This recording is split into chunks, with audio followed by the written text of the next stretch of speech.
Okay, the S&P 500 and the Nasdaq 100, we have a lot to cover here, and I'm going to try to do as quickly as possible. We saw the end of the week, we saw CPI come out pretty great, right? But strangely enough, we made highs and then dumped back down. PPI came out not so good, and then we popped back to the upside. A little bit of back and forth here. Now, going into this coming week, we have a lot of Fed members talking about what's happening with broad markets. We also have a rate cut now being priced in at a 95% chance for September's meeting. And again, we're kind of like in the area of what's happening here. Now, a lot of people were concerned with this major sell-off or the sell-off that we had at the end of Friday. Okay, but we still finished today very green here on the Nasdaq. The S&P still looked fine, held up very good. So overall, we still finished the day green on the broad market, right? Now, typically, I'll go into the SPY and Qs heavy first, but today I want to spice things. I want to change things up, okay? We're starting with DXY. Why do I want to cover DXY? Because in my opinion, I think that when we look at the dollar, we look at yields, it gives us the best understanding of what's actually happening out there in the market. Okay, because it gives you a better sense of risk on versus risk off. We look at what's happening with the dollar and you continue to drop. So despite the volatility, the back and forth on the Nasdaq and S&P, on Thursday and Friday, we saw the dollar go down, which what does the dollar mean? Typically means a risk on area. Okay, so when we look what's happening, you're trying to push back below those lows we had back in June, and then ultimately back down to the lows that we had back from March and January of this year, right? Now we go into US 30-year yields, and this is where things spice up even more. What's happening with rates, what's happening with loan rates, etc. Yields continue to drop. This is the daily chart, so continue to show weakness. That's what you wanted to see. And ultimately, what you want to see is the trend of lower highs and lower lows, breaking back below those previous lows we had right there. I have no idea why it did that, but back below that previous low that we had right there. That's what you want to see, below 4.3, back down to 4.2, then 4% flat, right? Now, why exactly do we want that to happen? Because a few things. One, when it gets cheaper to take loans, to get loans, to borrow money, the market typically performs better. That's number one. Now, the next area from here too is the housing market. And again, I want to be very clear about why I focus so much on the housing market, mortgage rates, etc. Number one, housing inflation is one of the stickiest areas of inflation and has been the biggest problem. Now, I want to show you something very quickly. So if we go over the past 5 years, this is your average mortgage rate, which went from basically 2.96% to highs of like 8%, right? At highs back in October, okay? Now, we zoom in a little bit more to see more recent indicators here. When we have that really nice, very low push, right? We go back to US 30-year yields, right? Back here. So when yields drop, in theory, mortgage rates drop as well. So you're low back here, December 28th. Guess what? That's when mortgage rates had a bottom back here. Okay. Now, you've been trying to trending back up back into April, and you're coming back down. But the interesting thing here is that you're dropping very fast here on your mortgage rates. But guess what? Your yields have quite a bit of ways to go. So in my opinion, looking at this, it's highly likely when yields get back down to previous lows from January, that mortgage rates should actually be lower. On top of that, now we're in this area of highly likely that rate cuts are coming, okay? Now, you may say, Tyler, I don't really believe rate cuts are coming. It's just the market pricing it in, and I can get behind that statement. But the next area here is the IWM. This is your Russell, small mid-cap names, right? Not your big Nasdaq names that have carried the market. Now, giving you a for instance, in 2021, 2020, when the market went full bull parabolic, one major thing that was running as well was the Russell, the IWM. Small mid-cap stocks went berserk. Now, over the past 2 years, when the Nasdaq and SPY ran, guess what? The Nasdaq and SPY have gone to all-time highs, but IWM sat in a range for 2 years, as you can see here. But things changed after CPI and that pricing in of the rate cut. What happened? You broke 2-year highs and you started to push back into 2021 levels, back potentially into that all-time high territory on the Russell. That has to get you more excited and feel that more aggressive buyers are stepping back into the market. Again, this ties in not just with one area of the market, it ties in with multiple, with the dollar losing value, with what's happening with US yields and the TLT, what's happening with 30-year fixed mortgage rates, etc. This is all stimulative action, in my opinion, or a risk-on area in the market, things you should be considering. Now, again, you're saying, Tyler, unemployment, this and that. I agree. But the biggest thing you need to understand, people saying, well, you know, Isn't this, or shouldn't we be entering a recession, right? Now, I'm going to tell you right now, stock market wise, I believe we had our recession period back here in 2021, in December, basically into January 2023. A massive pullback on the S&P and the Nasdaq, and now you're running back into highs. And so what people tend to try to do when they miss out or they miscall something or they are just wrong, we try to find excuses for, how can we catch it? How can we, get what we missed? Instead of learning from our mistakes, we tend to try to focus on, how we could have been right? This and that, right? We should be learning from where we missed the mark potentially to try to get better for the next time and the next signs that are there. Again, that's all that I try to do here on the channel, right? So if I'm wrong, I try to always come out and say, hey, I was wrong about that. I was wrong, right? Because that's all you can really do. And that's where we're at right now. Now, there were some interesting things that happened over the weekend, too, as far as the Trump assassination attempt. I don't know if I could say that on YouTube, but we'll see. I mean, that was crazy. You're also getting, again, that PPI data that came out. Not ideal, but still the markets appear to be loving what's happening here, especially when you look at the DIA, the Dow, which actually, I think it broke all-time highs. Yeah, DIA broke all-time highs. Dow futures did not. But Dow futures are breaking out of their pennant here too, which is very impressive. So again, it's not just one area of the market rushing up like IWM. It's Dow, it's banks, it's all these other names as well. So we have a lot to really dig and dive into here today. Now, I'm also not going to be doing too heavy over options today as far as like option contracts I'm liking. So I'm sorry. But if you guys are interested, the link to the broker I use is down below. Mumu, check them out. But let's dive a little bit into this right now. So number one, these are our earnings that we have on the week. Again, earnings season is starting, but it has not really heated up yet. This is usually what kind of fuels the fire, what fans the flame, right? So we started ended last week with Bank of America, Wells Fargo. We're gonna start this week with Goldman Sachs. You had Wells Fargo last week. What did you close the week with? Was it JPM? It might have been JP Morgan. I could be wrong. But it was banks, right? And so now you have Goldman Monday, you have Bank of America Tuesday, and then you're going to heat up going into Thursday with TSM Semiconductors and then obviously Netflix. Those are going to be probably your most exciting ones for tech. And then the week after this, we'll start printing bigger earnings as well. But this is kind of one of the more important things right here. BlackRock, Goldman, Bank of America, Morgan Stanley. Should be pretty wild. So we'll see how this depicts the market. And again, it's important to understand what's happening with that banking sector. You are at you're at a multi-level breakout point here. Clear ascending triangle trying to break out. Very impressive here on the chart, above previous all-time highs from 2022.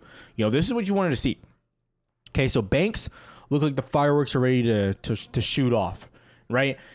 And if you go back to November when banks first broke out of our downtrend from that bank crisis, well, guess what? When you broke out in November, what happened to the stock market, right? Not just Dow, not just SPY.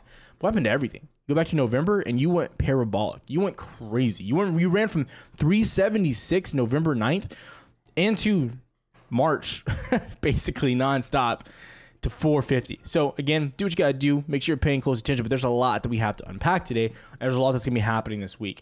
And again, I think this is just the tip of the iceberg because again, it flows into tech and that's where all the real money is going to be made. Okay, so that's what we're talking about there. Also, you guys, if you're not following on Twitter, I recommend doing so. My name is Tyler Wilson 119. You can also just use the link down below. I cover all my charts, everything in between. Occasionally joking, but giving you a lot of what I'm looking at in the market, trades I'm setting up for it, everything in between like that. So let's really dive in here first. So we're going to go over a few equities, and then we'll step a little bit further into more names, right? So really quick, let's go to the 2-hour chart, and let's start going in. Now, the first thing we're going to do is we're going to go over some mid caps. I know you guys are interested in IWM names, so let's go over. I'm going to go over my favorite names. Do what you got to do. Number one, I like ELF. ELF on Monday or Friday morning, you ran it like 220, you rejected, pushed back. ELF looks really good. Now, there's a few reasons. In my opinion, kind of looks like cup and handle here at all-time highs. Going to tell you that right now. You have another name like Ulta. This is not a mid-cap name. Again, bigger name. But Ulta is also very bullish, breaking back over 400. I've been bullish on them for a while. Going to push back into 440 most likely. So I do believe ELF, if IWM continues, can break out of 222 and start running in towards to 250. Personal opinion. So I like ELF a lot. Check them out. Contracts aren't that expensive. They have earnings coming up. Pay attention. I think SMCI is another big name. SMCI is getting added to the Nasdaq 100, so that's important to understand. It's actually the biggest name in the IWM, so I think this is like a multi-level breakout point, and I think if TSM and things run as well, this thing could run into all-time highs, maybe just like 1,000 to be safe, but I think you're at like a critical level. You had a bull flag. I posted this on Twitter as well, so you guys were notified around 900. You ran into like 925, pulled back. Really interesting. Above 900, I think you look good. Into 970, I'd be watching it very closely. The only thing that's hurting SMCI here as a whole is that semiconductors are just like indecisive. Like, I love AMD, I love NVIDIA, but like you're just pinballing and you can't really get a continued breakout. That's the only bad thing here right now. So again, SMCI as a mid cap looks good, and you're like, dude, this is so expensive. I didn't say it would be cheap, guys. I just said these are the mid caps that I like. Upstart's really interesting. A lot of people are asking about this one. You're in a range clearly though at lows, but what you need to do is get back above the 200 SMA. You have been below the 200 SMA since February 14th. Important to understand, when you broke above it originally back here at 27.5, you ran into highs of $49.50. We caught that play a while back. So again, you have room above 28 into locally 30 and then 35.8 and then back into obviously those highs. But you're in the range, you're looking to break out. You look really good there as well. Those are my top 3 names overall there, what I'd be watching. But yeah, a few other names. I don't really know if these are IWM, but these are mid caps that I'm liking a lot. I like Reddit at highs as well. I think they're going to be impressive. It reminds me a lot of what like ARM did as well when it IPO'd. You're getting rejected at $75. You mount $75, it's going to go parabolic. In my opinion, run probably towards 100. Would be watching. Kava, another really interesting name. You're actually getting a pullback, one of those opportunities in my opinion. Triple topped at 96, pulled back to 84.80. Very interesting. I don't know if you're going to get a pullback to the 200 SMA, but I do think this $80 level is pretty interesting. Definitely be watching it. Again, some of my top names, what I'd be watching. Got to be careful with how many I talk about here, but yep, those are the names I like. Now, a little bit further into names that are going to be as far as impacted on the week. I personally believe semiconductors are one of the areas of the market that have room to run, right? You know, NVIDIA, when you get this consolidation like this, it's usually pretty good. You're seeing Nancy Pelosi go balls to the wall, buying a lot of options. She's buying stock, AVGO, NVIDIA. You know, last time you really had this grind here was back here when you were at, this was locally $1,000 on NVIDIA, I believe. Was that 1,000? I believe it was like 1,900, whatever it was. When you kind of rejected there, you couldn't break out. And then you eventually broke over like 970, and then you split and you went crazy. Kind of similar, guys. That's what I'm looking at right here. So again, I think NVIDIA looks really good. What I'd be watching for is their upcoming earnings. They are probably going to embark on the $30 billion revenue title. So I'd be watching that, and I think that's going to happen. But I think TSM is where everything gets started here. Where NVIDIA is a really great buy is when it's back down in this little area down here. But like if it holds 125, it's awesome. But also too, when it dips back down to the 120 to 118 level, it's been a fantastic buy as well. So what I'd be looking on, I like dated positions to give yourself some time and to really hold that move. AMD, another big name I'm liking here in semiconductors. You broke that downtrend, you're breaking back up. You need to get a hold in mounts of 185. You hold mount 185, this thing's going crazy back into 194, and then most likely 200, maybe even all-time highs, to be totally honest, guys. They just acquired Silo AI, another big name, and the biggest AI lab in the EU. So things to be considering and hot names to be watching overall. People are really interested in Tesla and what's happening here. I'm not super interested in Tesla right now. Again, you had to pull back to the 200 weekly SMA. That was a big level. You have earnings in another week, not this week, but next. I'd be really careful here. Not getting crazy. I will say Elon Musk did come out over the weekend. You can go check it out on Twitter. He fully supported Trump. So maybe that benefits him. I have no idea. Speaking of Trump, again, you had the assassination attempt kind of mentioned earlier. A lot of you guys are going to be asking. I'm not going to be trading it. I'm going to tell you right now, Donald Trump stock, DJT. I assume this thing is going to start popping off. I assume you hold above 32, you look good. But right now you're really just trading like in this range. You have a range back up to 56, 57. If you ever mount above like $60, you're probably rushing and going to push like into 80 to 100. I'm going to tell you that right now. Very volatile name. Be careful. But yeah, so I'm just going to, I already know everyone's going to ask a ton of questions about that. So again, what I'd be looking at there. A little bit further to Amazon. I like Amazon. Jeff Bezos just can't stop selling right now. You're kind of bear flagging it in the week. You're holding that like 192, 191 area. That's nice, but I'm just sitting here patiently, guys. I don't want to touch this right now. Your previous 2021 highs were at 188. I love them. I think they're extremely bullish, think their earnings are going to be good. I just don't know when you're going to actually bottom here. So again, that's why I keep saying buy time, buy time, buy time. And I think with a name like this, you got to buy time because you don't, I mean, like that $200 rejection was just nasty. He had an ascending triangle, but it was a nasty rejection. Apple, big fan here. I'm praying to God. I'm praying to God that you put in a lower high and you somehow dip down to 220. I don't think it will happen, but it would be awesome if it did happen. It's probably I've been saying it. I told you at 210, told you at 206. This was the best long of the year opportunity wise. If you get back down to 220, I most likely will refill my entire position. Maybe I'll grab a little bit more dated since instead of January 2025, but I don't know. Like I've been debating here.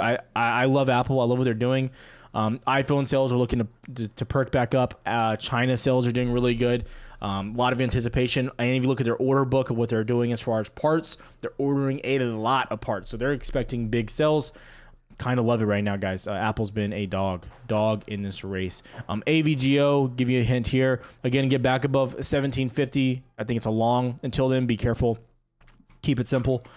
Meta, again, you need to get back above 510. 510, you look good, but above 514, clear shot, in my opinion, back into 520, 530. Definitely be watching Meta as well. Netflix earnings, not touching, not trading. I'm telling you right now, you're just too high. You're too high. You can't do nothing here. There's no reason to get crazy. Like I always say, be patient. Don't get crazy. So those are my favorite names, broad market, what I'm watching. I still like names like CrowdStrike. I still like names like PanW, ZS. They're just slowing down here, waiting as earnings season comes into play here. As long as CrowdStrike is above 365, your previous all-time high, I'm still very bullish on CrowdStrike. I'll tell you that. But you did break your ascending triangle and you broke back down. That's not a great look. But above 365, you look very bullish. PanW has not pushed all-time highs, but it looks very impressive, holding your key level of 333, 332. You break above 350, all-time highs are coming there. ZS, again, a lot of people are getting bullish on, or bearish on ZS, kind of crazy. But you're holding your 200 daily SMA as we always look for, 195 locally. You're breaking back up. Again, this thing has room, in my opinion, towards 220. I don't know how you couldn't like ZS. Beautiful name, been breaking out, been getting continuation. A great looking name overall there. So a lot of these stocks I still love, still look great. But again, that's how I'm trading them. That's how I'm looking at them. If you have questions, let me know. Last thing I'll cover here too will be Bitcoin. Bitcoin actually did get back above 59K, the 200 SMA there. That does look really good. But you moved on. It's kind of scary because you moved on the assassination attempt of Trump, because this basically pushed Bitcoin on the premise of most likely Trump wins the election now based on historical trends. And so, yeah, really weird. I'm not a fan of Bitcoin here. I'm being patient, guys. Bitcoin being patient, but you look good. You're back above 200 SMA. You look decent. That's what you wanted to see. Again, that's what I'm watching, broad markets. Again, Moo link is down below. Check it out. Also, too, if you're interested in all of our indicators, what we use to trade with, our Lux Algo link is down below as well. Code OD40. Have a good one, traders. I will see you tomorrow.